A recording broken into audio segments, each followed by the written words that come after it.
think, act, and prosper. You are now tuned into the Money Level Show. Hey everyone, welcome back to the Money Level Show, where we think, act, and prosper.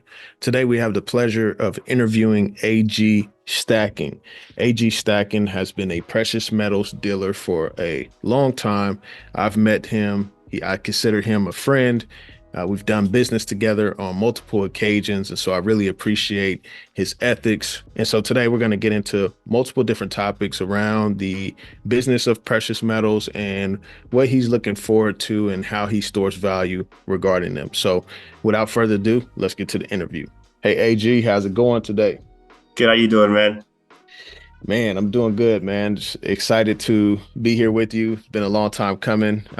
We've been doing business for a little while, not a long time, but I'm glad to to have you as a dealer that I work with, because it's good just to have good people, ethical people, people that don't give you the runaround, people that don't BS you and everything when it comes to precious metals.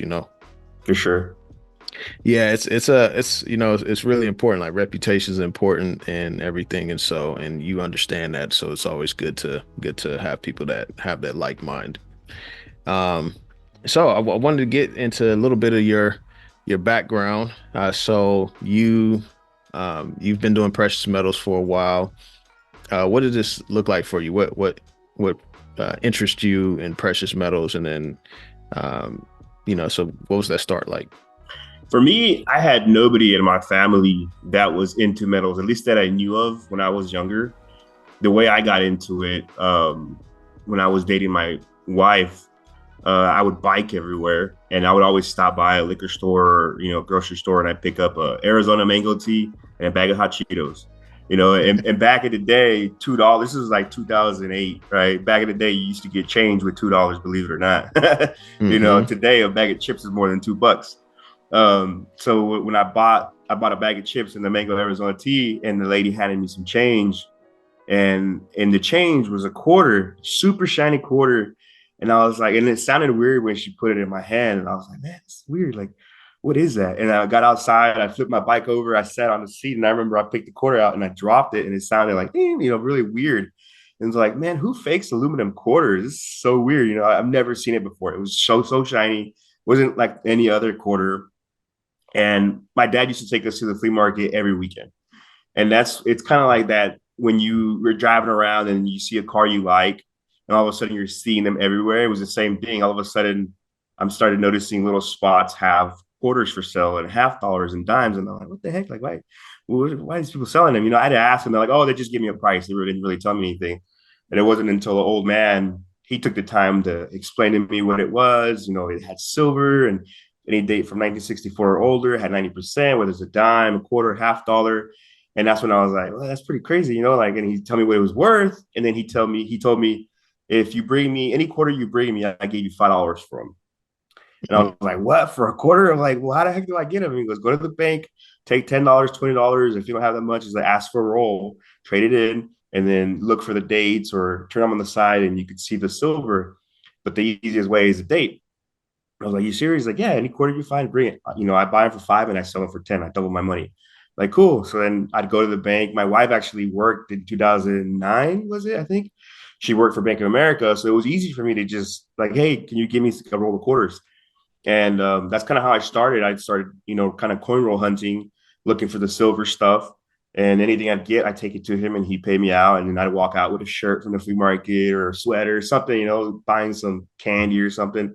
And it was cool being able to make some money off of something that was pretty much free, right? It cost me a quarter. And then it was just kind of like I started seeing it later on. It was a way to save money because I could always take that and take it to him and cash out, right? And my mom would tell me that I had holes in my pocket because anytime money went into my pocket, it was gone the next day, right?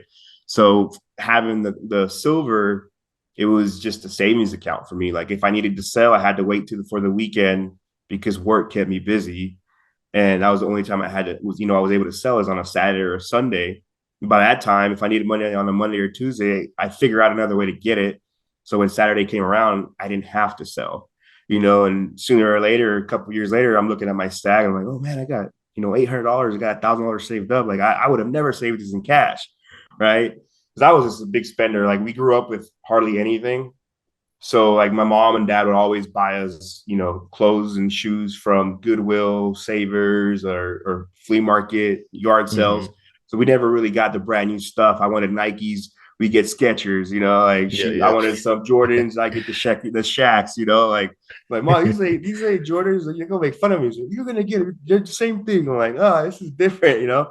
So when I Yeah. was able to get my own money, it was just like, all right, I'm gonna go buy me what I can afford. I'm gonna, you know, I couldn't afford the Nikes still, but I buy me some Adidas, you know, and I Hmm. wasn't rocking those Skechers. So I would just spend my money. And it wasn't until I got older that I realized like my money was just like I make $500 and that weekend it was gone. I'm like, I need to start saving. It's hard to make it, but easy to spend it. And that's what metals, that's how I got into it. It was just like started getting more into it. It started, you know, I was able to save money pretty much. It was a savings account.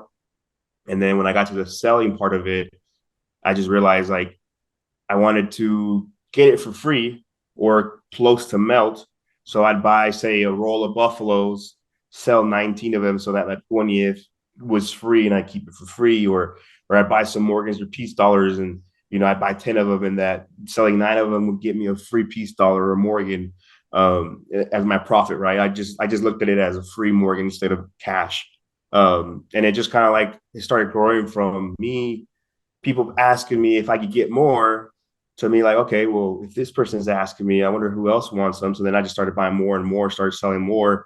And then it just became where I was like, okay, just I could just sell, you know, like I could buy it and sell Hmm. it. And I don't necessarily have to keep some of it. I could just make profit off of it, you know. And it was just a hobby, me just flipping on the side because I had, you know, work and I worked tons of hours, but it was to me, I've always loved sales, so it was interesting, and especially with coins and being able to use it and realizing that it was a savings account that you were pretty much playing with.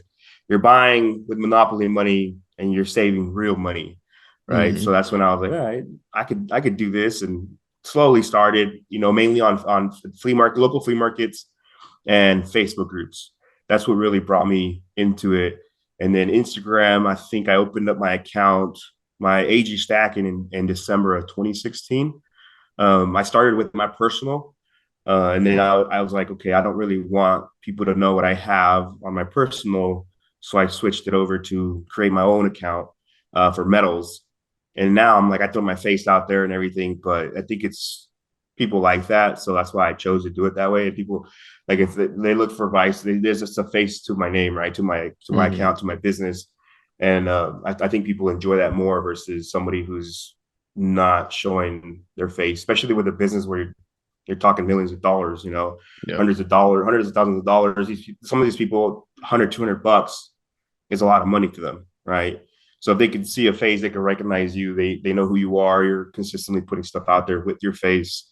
It just makes it a little easier. That's the way I saw it. So that's kind of how I carry myself. When I would see somebody post their face, pictures of the family, you know, I can kind of relate. And then it's like, okay, this person's a regular human being. You know, he has family too. I don't think he's gonna mess me, you know, take off with my money. So it was easier to deal with them people versus people that had no picture of themselves, you know, or anything to do with them. It was just all metals, right? Hmm.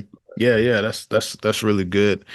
So I just wanted to share a screen really quick because you you had mentioned um, when you were, I mean, this was around the '09, 2010 time frame, and so silver was shooting up really high. I mean, Yeah.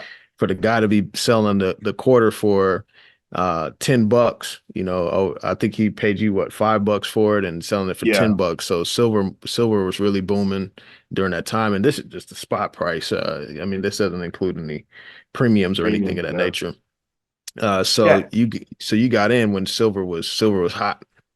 Yeah. And that's the thing is like I wasn't like really deep into it then, but I got into it when it was high. And I remember because younger generation, I remember my dad's buying us a Windows 98. So we were already kind of, he worked for a company that built the chips for the Microsoft.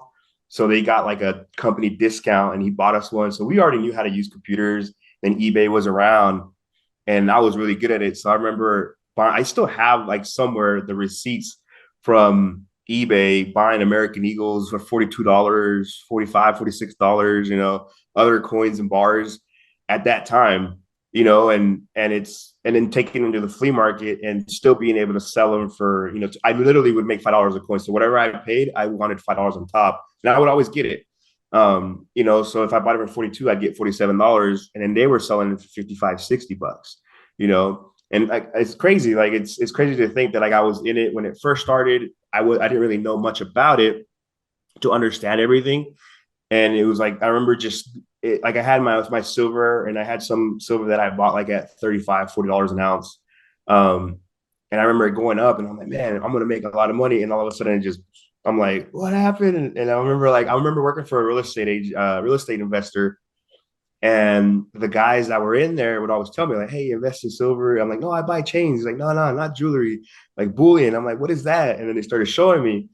And I remember when it tanked, they would tell me, you never lose until you sell. And I was like, what the hell does that mean? I mean, silver went from 40 something dollars an ounce to down to freaking less than $10. I'm like, I'm losing. Like, did you sell? Like, no, then you haven't lost. Like, you still hold it.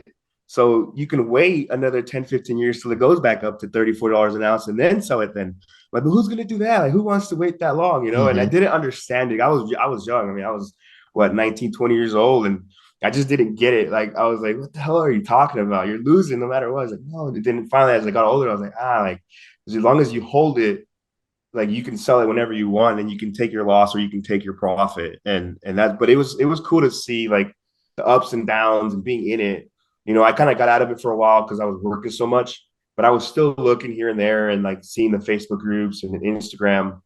So when I got back in it, I wasn't new to it, but I knew a little bit more. I did a little more research, and I started looking into it more, what was selling better, what was doing better. And, knowing that and being in it, like when it was really high at the time, its highest, it scared me. So I was very careful when I came back in. And that's what I try to teach people. I'm like, if you're looking to get into silver, precious metals in general, to get rich, to make money quick, you're not going to. It's a slow and steady pace, and it's for the long haul, right? Mm-hmm. The only way that I see in my experience that you can really make money with precious metals is selling on a daily, which is the best way to do, or on a weekly basis. You can do bi-weekly, but even then, it's long enough that the market can fluctuate where it still may hurt you. Weekly, like I do weekly sells, so like it still hurts me a little here and there, but not as much as if I waited a little longer than that. But if you're doing daily, like you're going based off of spot price, and that's when you can make real good money selling on a daily or weekly basis. But if you're like wanting to buy $10,000 a day and hoping that you can sell it in a month to make $1,000, $2,000, that it might not happen, right? Like it may go down, and that's the thing that people don't realize. They buy metals now, and in 3 months they have an emergency and they're having to sell and lose, and they're mad, and they get out of it and never come back in because they lost money. I'm like, it's not really how it works, Yeah. That's I mean, you brought up quite a few important points. I just want to share. I'm gonna share this chart again because I just had a thought that came up. So, obviously, when I look at this chart, being an investor, I analyze macroeconomics and stuff. Like when I see this huge spike, that's a lot of fear of missing out. So some people got in. I remember watching a Dave Ramsey conversation when someone bought silver at $45 and they were significantly down on their investment, and he encouraged them to sell it. So like for me, as being a little more seasoned and just investing and understanding like what's happening in the economy and things like that, I could see a chart like this and say like, hey, right now it's a lot of fear of missing out, because people were like, oh, I need to get in before the economy's going down, then you had the Fed come out and print money, and then everything plummeted, what I'm saying? Yeah. So I think that even for the long term, obviously we all know, like, well, most of us know that the dollar is eventually going to go to zero.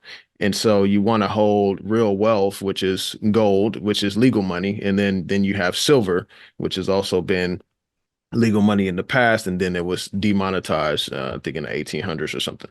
So like, for me, I when I look at something like this, I try not to chase the hype, because even like earlier, what was it, last year when we had the huge premium spike on ASEs and Yeah, a things of lot of that stuff. nature. Yeah, Yeah, yeah. So like I'm the type of person, I'll take a step back, like, okay, I'm not gonna get FOMO. I'm gonna wait until the dust settles, and then yeah, I'm gonna get back in. And for so sure. how do you, in terms of like, obviously there's always gonna be a demand for metals because it's been money for thousands of years, Yeah. right? So how do you, like, for your personal stacking? I don't know if you still personally stack Oh, or for what. I sure, mean, because for sure, man. go ahead, go people ahead. people people will get mad when I don't post something, and I'm like, hey, go to deep stack. Like you saw me give someone a shout out, but I'm gonna keep it, But it like going to the FOMO, like you just got to be careful because it's not just in the market itself with precious metals, but it's also with niche stuff. Like, you might have something that has a mintage of 500 and like, oh, I'm going to miss out if I don't buy it now. And it's like, that product might not even do well. Like it Yeah, might I have been mean, like a $200. we had the Right. NFTs. Remember the Yeah. NFTs were coming out Yeah. and people were paying millions of dollars, and then they couldn't even Yeah, sell it. there's a lot of stuff, that people get scared and they want to jump in right away. And it's like, you really have to think, like, I forgot who it was that I remember seeing a video and the guy was saying, like, do not invest into something, do not put your money into it unless you have an understanding of it, unless you've done your research and can fully grasp what it is you're putting your money into. Because if not, you're probably going to lose out on it. Like you're not going to know when to come in and when to exit and how to exit. Like people come into metals and they don't understand that you have to have a relationship with dealers, no matter how good you think you are or where you're at. It's always good to have a relationship with dealers because you may have some stuff that you can't sell locally, right? Or if you Hmm. or if you went locally, you paid $50 for premium 1 ounce round, and you go to your local shop, they're going to give you $2 back a spot. And if spot's $20, you're going to get $18. Versus if you have a relationship with a dealer online or somebody who's also maybe local to you that's a dealer selling online, you can be like, hey, I have this stuff. Like, okay, they're selling for 40 to $50. I can give you 35. I can give you $38. You will lose a little less. And it's like, but again, people like, oh, I'm gonna miss out on it, and they want to buy it right away. It's like they don't think like how will that do in the future? And that's kind of how I base the stuff that I keep. Um, like to me, it's I want to keep stuff that I personally think will do good in the future, not for myself, but for my kids. Like Hmm. one example is Libertas. Like I started noticing certain dates were getting a lot more expensive every year, and it's not like American Eagles, where American Eagles have a huge mintage on them, right? The mintage is in the millions. Libertas like a 98, 67,000 mintage, on that coin. Collectors out there are trying to fill their books. They got a Dansko album, Dansko book. They want to fill it. So over time, some of these get melted because people don't know what they're doing, and they just take them and they get melted. Didn't know, so the mintage is a lot less now. And to me, it's like I don't want to have to buy it when the prices are ridiculous. I remember my first book, on average, I think I'm like at $20 an ounce for Libertads, right? Hmm. And I remember paying, I think it was $18 or $20 for a 98 and a 96 or a 97, because this was a few years back. Now that 98 is easily $700 in bad Wow. condition. It's a $500-$600 coin. Um, but it's just to me, it's like the stuff I buy, I don't necessarily buy it because I'm gonna miss out on it. But it's more like, okay, if if it has a huge premium, but similar stuff to it has done well in the past, and I like it, I'll buy it and I'll keep it for me, or I'll buy it and keep it for my kids. Like some stuff I have is for myself because I like it, I enjoy it. Some stuff I have are for my kids because like I see them, like their eyes open up when I get them. I do unboxes in front of them. Like my Hmm. daughter, like, Dad, can I see that? So I'll put one aside for each one of my kids. Um, like one of the recent ones I did was that 2024 that they call the Drama Dragon. That became a whole huge deal. I personally think they'll do well, especially if they're going to continue with the series with the holographic 50-gram dragon, and it's a PAMP, anything that has to do with PAMP that is a dragon, a snake, and like I think even horse, they do very well, you know. So to me, it's like it's a no-brainer. Collect it in the future; it'll do well, especially if you have a full set. So stuff like that, I'll put into my deep stack, and I won't touch it unless I really have to. I haven't had to touch too much of my stuff in my stack, but again, it's like it's my savings for myself and as well for my kids. You know, Mhm. something I can pass down to them. Yeah, yeah, exactly. I had that same, I got that same view. I think my mistake getting into it, I had a friend of mine, good friend of mine, he make good money, but I went over to his house, I had just started, getting into metals, and I was buying off eBay then.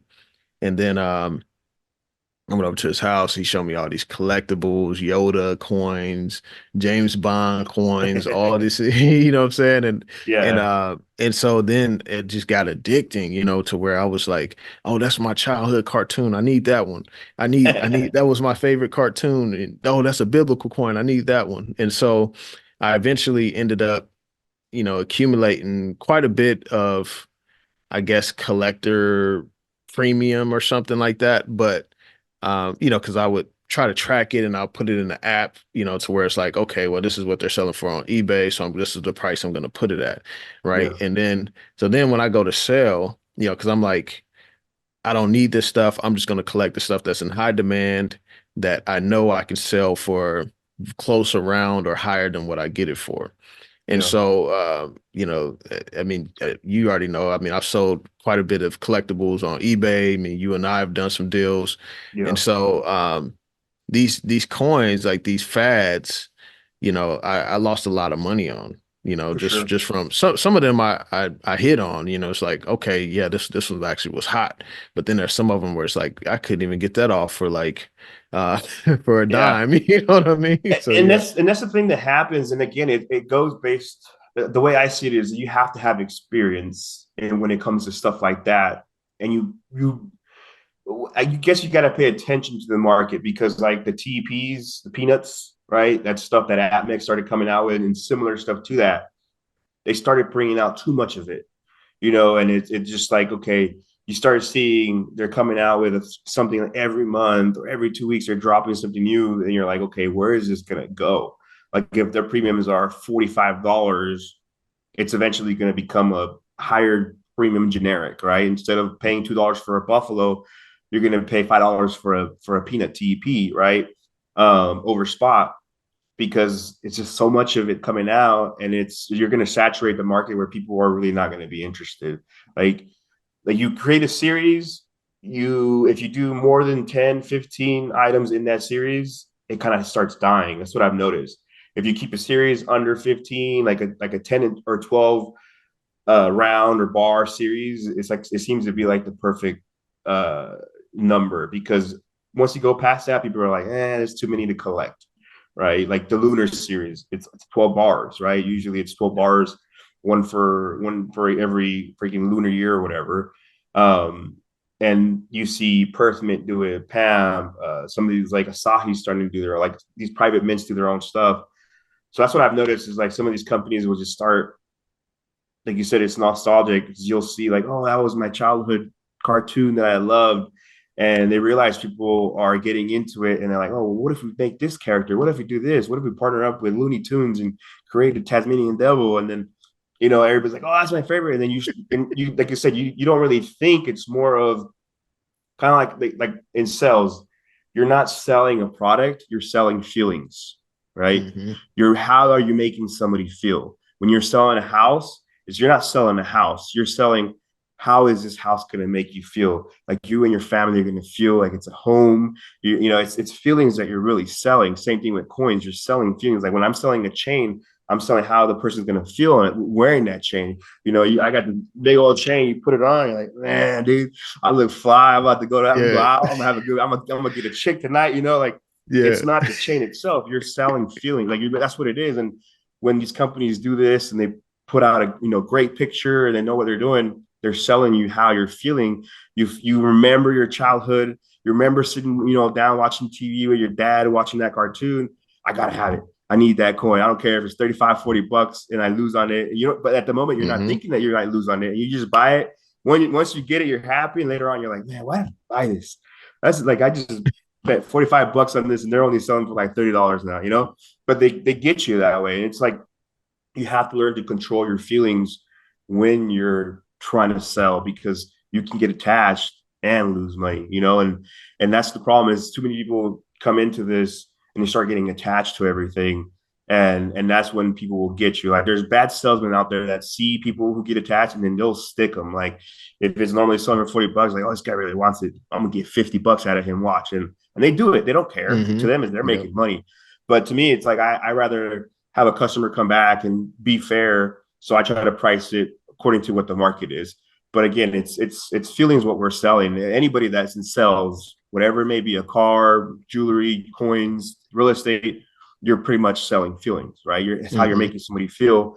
And because of the way you make them feel, they're either going to buy it or they're not, And that's the way I see it. I've heard that from somebody and it's very true. Anytime I buy something, it's because it's going to make me feel good. It's going to do something for me. Yeah, that's real. That's really good. So I'm just gonna share a screen here. I'm gonna share your page, which this is a very, very good point to make. So I'm involved in circles with investors, many people who work for like Sprott Inc. They do like physical silver trust, physical palladium trust, and things like that. That's traded on the stock exchange. And so I was having a conversation with this guy named John, and he was talking about how like I was talking to him like the benefits of like investing in a Sprott physical silver trust versus having all these huge bars. And so he was just telling me that, hey, so sometimes he would move and then he was like having to carry these 1,000-ounce bars and things like that. And so he said that, sometimes, it's easier to just own a share of a company that holds it for you on the stock exchange. And so obviously there's counterparty risk to that. I mean, obviously if you don't hold it, you don't own it, things of that nature. But you made a really good point here with silver versus gold, in terms of like how portable and gold is, and how much this is like similar value. And this is I mean, if you're carrying around 1,100 ounces of silver versus like, 12.5 ounces of gold, like it's a big difference. And so, and you mentioned that if, SHTF, scenario happens, like what would you rather be carrying? So what was kind of more of your thinking around this? But for me, it's more like the city folks, right? I live in the city kind of, and it's like if in that scenario, most people are going to want to leave the city, right? So it's like, and the reason why I brought it up, I was having a conversation with somebody asking about like, why would you rather have gold versus silver if you could do better with silver? I'm like, you just never know what something's going to happen. And I've moved several times. I didn't have a big stack when I first moved around locally back in California. But when I moved from California to Texas, I want to say I had already had around like 500 ounces. A lot of it was 90% silver, but it was still heavy. I had hardly any gold, and it sucked because every time it was only like a 3-day drive with the U-Haul.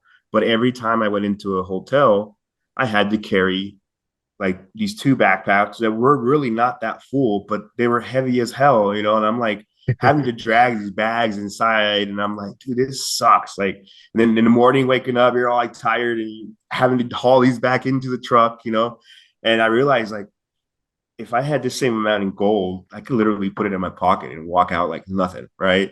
And that's when I realized like, okay, maybe it is better to have gold because it's easier to carry and hide. Like if I wanted to hide this somewhere in my house, it'd be a lot harder than to make a hole in the wall and drop, that handful right there of gold, right? You can hide that anywhere. You can open up a can, they sell those little cans or like Coca-Cola bottles that you can unscrew and drop them in there and have them inside your pantry. People aren't going to know. Yeah. So it's easier to hide that, and it's a lot of money versus silver, right? So I just kind of brought it up just to see what other people think, and it's a pain in the butt to carry that much silver, and I believe you'll have better returns with silver, but at the same time, it's like I having to hold that, and you never know where the world may be and what may happen in 1 to 5 years from now, that you might want to have fractional silver, smaller, or sorry, fractional gold, or half ounce, quarter ounce, 1/10, or even 1 gram, because it's easier to carry. And to me, it makes more sense. So like I know it. People always tell me that they use this excuse because it was an excuse that I used in the very beginning. Gold is expensive and I can't afford it. It truly is not. Sometimes the premiums on gold are a lot lower than it is on silver. It's just we don't have the discipline to save to buy the gold. So if we're a stacker and every week we're buying and we're spending $100 a week, right? We don't have the discipline to say, I'm going to save this $100 and spend it next week with my other $100, so I have 200, and I'm going to buy a 1/10, right? But most people will save that $100. Weekend comes, they spend it. So the following week, they only have $100 instead of having 200 because they're not disciplined enough to put that $100 aside. And this is why I say a lot of us use metals as a savings. It's the only way we can save money. But it's affordable. We just choose to spend it on silver because we can buy 3-4 ounces of silver for $100 versus gold. We only get a gram, and if you get a gram and it's not in a card, it's a little tiny speck compared to a 1 ounce round. So you're holding it in your hand, and you're like, man, I'd rather have the silver because it feels like it's a lot more, right? But in my opinion, if you can diversify, get a little bit of both, because again, if you have to run somewhere, or like say you have to leave the country for an emergency and you need to take some money with you, you're better off taking gold because it's recognized anywhere. Gold and silver, people would rather have in other countries would rather buy gold and silver.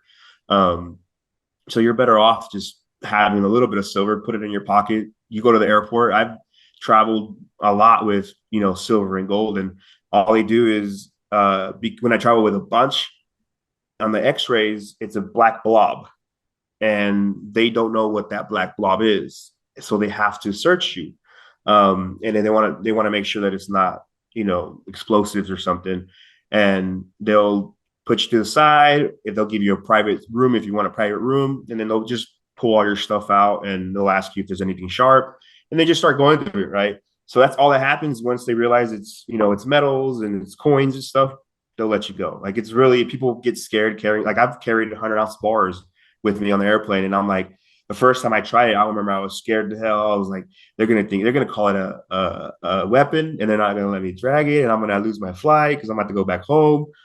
And they're like, oh, you're fine. They just checked it with the little wand, and I was good to go. So you can carry this stuff through the airports. But it's the same thing. If you have more than $10,000 and you're leaving the country, you have to declare it. Within the United States, you don't have to. I've traveled with $100,000 in my backpack, and I never had to fill any forms. But it's only when you leave the country that you have to declare if it's more than 10 grand. But again, it's easier to carry silver or gold versus silver. So that's why I'm like, that's the reason why I put that. I just wanted to see what other people thought. There wasn't too many people that commented, but it's to me, it's just like, what would you do? And like, wouldn't it be easier? Like, some people don't realize what like an ounce of gold versus the same value in silver, how much it is, because they've never seen that in their life. Like, before I left California, I didn't really see a lot of silver or gold. Like, a lot of the shops out there would keep a little because there was a lot more theft in that area. So they'd keep a little bit of stuff in their cases. When I came over here, I remember the first time one of the dealers here he's like, I consider him my mentor, like one of my best friends here in the precious metals industry.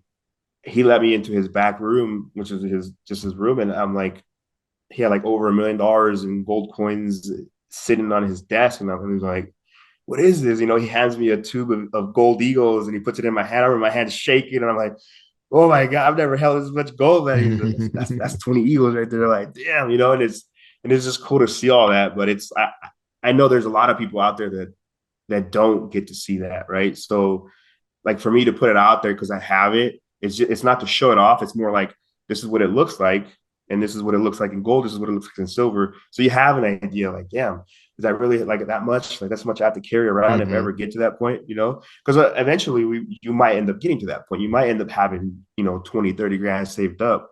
And then you're like looking at your safe, like, damn, I got to carry all that. I got to, like you said, I got to move to another house and I got to move all this stuff. Like, what? Like, I'm not gonna want to carry all that and lug, Yeah. 20 pounds around. Hmm. Especially if you're like, if you're renting, if you're not like, if you haven't bought a home yet and things of that nature. Mm-hmm. But you mentioned a few points. One point is that you probably don't want to check in your 100 ounce bars into the airport. Like you subjecting yourself to some counterparty risk there. Yeah. Something may come up missing. Who knows? Oh, for Who sure. knows? I always carry it on me. I carry a backpack, and I like when I went to Mexico, I bought a leather backpack because I don't want my bag to rip because I usually carry a lot when I'm going shopping. And it just I always carry it on me because I've seen the videos. Like I remember watching a show, and they were showing how the some of the people who steal stuff from luggages, they would take a pen. You could have it locked, but you take a pen and you put it in between the zipper, and you can open it with the pen, unzip it, even though it's locked. You can poke it and it opens up the thing, take what you want, then grab the zipper and then go back around and it closes it. And like imagine Wow. if you have 100 ounce bar, you have your gold, your change or whatever in your actual luggage, it could potentially get stolen. Like so that's in any company, whether it's you're looking at flight attendant or the at airports, TSA people or you'll be theft. You go to post office, people stealing. I y'all remember seen at work, Training Day? They've seen yeah, Training Day before. yeah, I worked at Tesla. There's people who were stealing start parts from there. Like what are you doing, dude? It's like, oh, I need this, man. I'm like, bro, you could just go buy that. It's just a couple clips. But there's always going to be people that are going to want to take stuff because it's there, right? Hmm. So no matter what, but it's just like I always say, if you're going to fly with precious metals, even jewelry, carry it with you, carry it on. Get a little bag, put it in a little bag inside your backpack, put it as deep down as you can because there are people who are picking pockets at airports. So I have a backpack that has where you can put the laptop. I put it all the way at the very bottom of that because it's close to my back and I can feel somebody trying to get me. But I always carry it on you. Always take it on Hmm. you. You won't have issues. Again, they pull you to the side. Like first time I was scared again because they pulled me. I'm like, what are they gonna do? And then they just, hey, do you want a private screening or can I pull it out here in front of everybody? Oh, you can pull it out. And then they start pulling stuff out. All right, you're good to go. That's it. Like Hmm. it even happens with baby wipes. Baby wipes are some of the Yeah. things that the thing is huge. So it's the same thing, like 100 ounce bar, and it's just a black blob. So they'll like take it out and they'll check it. So people get stopped all the time, but it's not a big issue. Like people get so Hmm. nervous and so afraid to carry stuff. It's very easy, very simple. So if Yeah. you have to fly, like don't worry about it. If you get pulled to the side, just tell them what it is, and you won't have any issues, especially if it's Hmm. in the States. And another gem you mentioned you were in California before. Now you're in Texas. So you mentioned in California, obviously the gun laws there are way different than Texas. You know what I'm saying? Texas, Yeah. you walking in, you may see the coin dealer with it on his hip right Oh, there. for sure. You know what I'm For saying? sure. Like versus California, like it has to be a lot more discreet. I don't think there's no open carry there. No. So and then Texas, then you got your neighbor that got one on them too, the next door shop owner. Like so Yeah. you got a lot more issues there. So they may have it out more in the open than in California, huh? Yeah, and I think that's the reason why I personally don't hear a lot of theft out here. There does happen, but I think that's one of the reasons why it's because people kind of know like this guy is probably carrying. There's a lot more people carrying in Texas, so you go in and try to rob a place, the chances of you getting shot by somebody are a lot higher than California.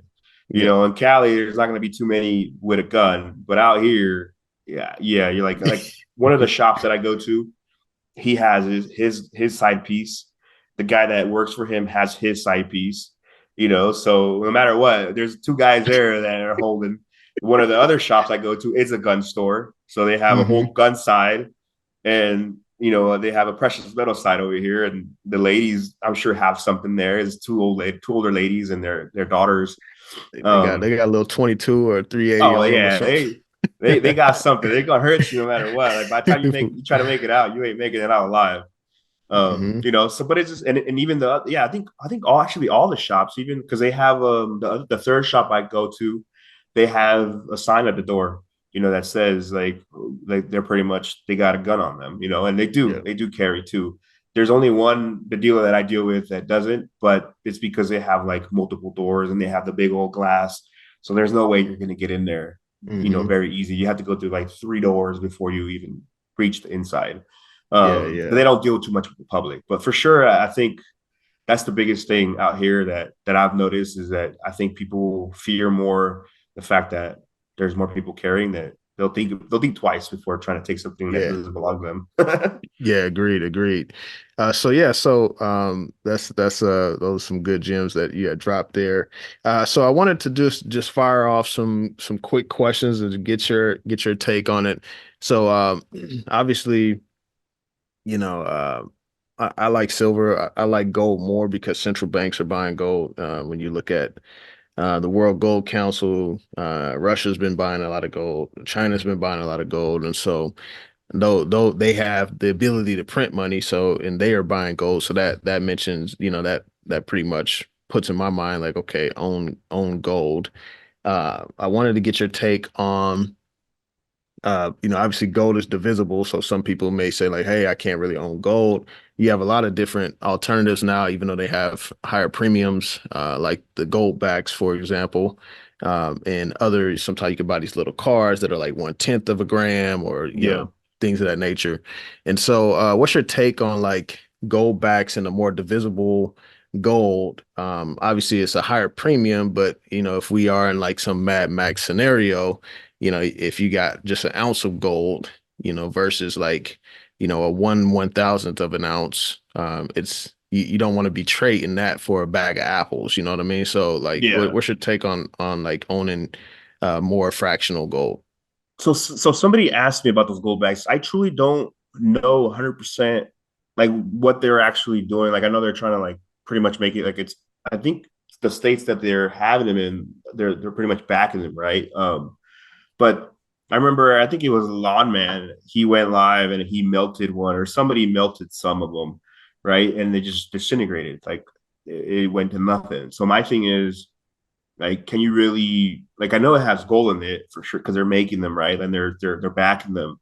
But my thing is, like, if something were to happen and you need to trade that for something, are people really going to want to have them because they're not Hmm. recognized, right? And that's my thing is, in a scenario where if it does go downhill, people are going to want what they recognize. Like they're not going to trade you something that they've never seen before because they don't know what it is. And if they don't have no way of testing it, which is a lot harder with fractional, more likely you're not going to get anything out of it. But like a lot of people say, if in a scenario like that, more people are going to actually be wanting to, want food, ammo, water, supplies like that versus trying to trade for silver or gold.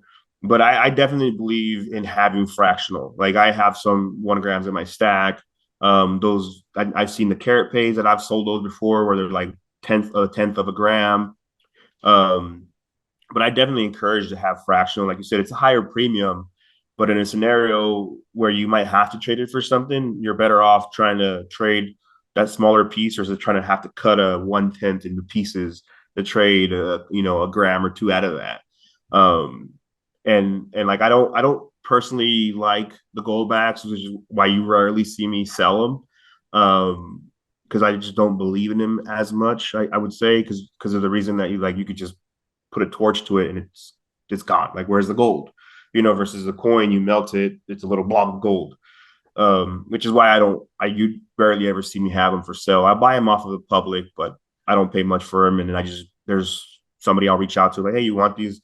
And I just get rid of them. But other fractional, like the carrot pays, you can take that little piece out and you'll have a little flat, tenth Hmm. of a gram. They even make zero point 0.2, zero point 0.4 of a gram. Half grams are good to have, but again, the premiums are kind of ridiculous. Um, But like I tell some folks, when later on in the future, like you may pay a high premium on gold or silver, but in the future, when it does come time to sell, more likely you're selling because gold or silver will be high. So say you're buying, 1/10 for 220 right now, and gold's at 2050. Maybe you might be selling gold when it's $3,000-4,000. So you paid a premium back then, but when you're gonna go sell it, you might get $300 for it. So like, will it really matter if you paid $220 or if you paid $235? You're still gonna make some money on it. Yeah, you could have made more, but at least you're still profiting off of it. Like if you're buying an ounce of silver right now for $25, being at $3, so you're paying $2 over. Silver hits 50, and they're gonna pay you $5 back a spot. You're still getting $45. You're still profiting $20. Like, yeah, if you buy it for a couple dollars less, you're making a dollar or two more. But at the end of the day, you're still making money. So that's the way some stackers look at it, where it's like the premium doesn't matter as much because they're buying low premium items, no matter if it's $1 over spot or if it's $5 over spot, because when their plan is to sell when they can double their money, or close to that, when silver is twice the price it was when they were buying. So if they were buying when silver was $20 an ounce, they'll sell when it's $40 an ounce, and whatever they're getting, they know they're going to make money off of it. Because some people don't even keep track of what they pay. They just buy and that's it. Like they have an idea of what they paid, but they don't know. Like they don't like this 1 ounce Silver Eagle I bought for this price. This 1 ounce Buffalo I bought for this price at this date. Like they don't keep track. They just buy and buy and buy. And then when it comes time to sell, it's like they don't know if they made money or lost money. And to me, it's like it's good that if you keep track, that way if you're losing or you're making money. Yeah, exactly. And I just want to share. So I do buy gold backs. I mostly buy them because of I'm just sharing, giving this context because some people in the comments, oh, it is real gold or whatever. Like I did watch a guy torch it, acid test it, and a few other things, and you could see the gold, but it was definitely when you're thinking of 1/1000th of an ounce, it was like a very, very little amount. Yeah. And so like I don't have no doubt. Like I said, I have no doubt that it's not gold. But my thing is like I'm like kind of like the old school. I was like I gotta see it to be able to like okay that's real. Like it's legit. But if it's a little speck, I'm like, man, that's a little sparkle. I'm like, I don't, I don't. Sure. I remember the first time I bought. So the funniest thing. Like first time I ever bought gold, I bought on eBay. I bought a grain. I think it was 5 grains of gold. I think it was, and the picture it looked like a huge bar, right? And I remember I got it in the mail, and I opened up the package. I was so excited. And there was a little Ziploc bag, a little tiny Ziploc bag with a little speck in there. And I was like, this is it. I'm like, what is this? I'm like, that's crazy. Like, this is gold. I remember I tried to go sell it to a pawn shop like years later, like 3-4 years later, and the guy goes, what is this? I'm like, it's 24 karat gold, it's 5 grains. You just busted out laughing. I'm like, that's crazy, dude. Like I paid like I don't know, like $5-10 or whatever. I'm like, I'm trying to get my money back. He's like, I wouldn't buy that. It's like it blew away. I'm like, oh man, don't do that. That's funny. That's funny, man. Yeah, definitely. So I just want to fire off some quick questions and just get AG's take on it. So would you rather do bars or rounds, and why? I like bars because I feel like you can stack them better. And to be honest, I've found more Dansko bar albums than I have round albums, and I've had like 10 or 15 books. So I just fill them. And I've always liked the bars for some reason. Like if you notice, a lot of my custom bars or custom pieces the majority have been bars. I don't really do rounds. I just feel like they stack nicer. You don't need to put them in tubes, and it takes up less space, in my opinion. Yeah. Gotcha. That's cool. So would you rather have ASCs or Libertads? I think I know the answer to this, but Libertads, 100%. And my reason for that is not because I'm Mexican and I truly enjoy the coin. I think it's a beautiful coin. American Eagles are nice as well. I love the Eagle. But in as far as returns, I think you're going to have a lot more. You're going to do a lot well and a lot better with the Libertads over time than American Eagles. Like I put in one of my posts, American Eagles, like during, the Rona, they premiums were high, $35-$40 Eagles. Libertads were selling for about the same price. Then premiums dropped. Libertads are still selling for quite a significantly amount.